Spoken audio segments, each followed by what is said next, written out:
At the end of the day, twisting should feel good, and it should be a range of motion that your spine should keep forever and ever and ever and ever, right?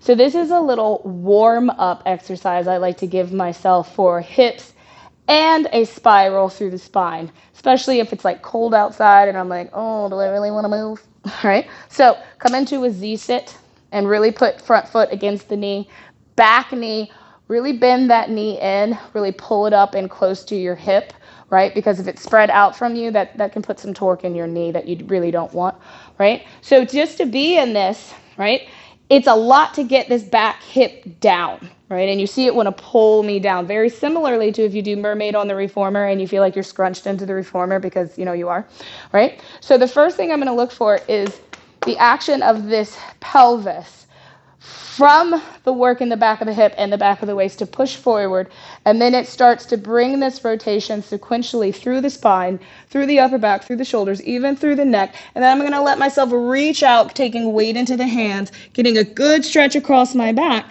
and then I'm going to think of my hips pulling back and down to open my waist, lift me out of the ground, and yes, a little push, and find the retrograde, head comes back last. Start in the pelvis, take it through the low back, take it through the ribs, take it through the shoulders, reach out your arms because you are going forward. Don't feel like you're not reaching this way because you should be.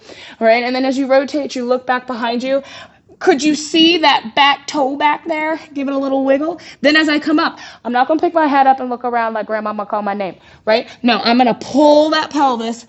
Waist comes up because the pelvis is looking back for the floor. Head's the last thing. Now you're going to really feel this across your glute medius, your IT band, and TFL in here, which is letting you know, wow, I should really grease that sucker and get it moving.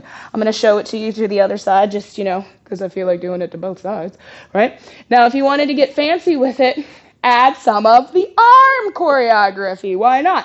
What if we take those arms out into the T like a propeller, like they would in your spine, twist, and then let them catch you. Find the pelvis pull back, and it should feel good. Now, if you want to take it into something more than that, you want to be extra, right?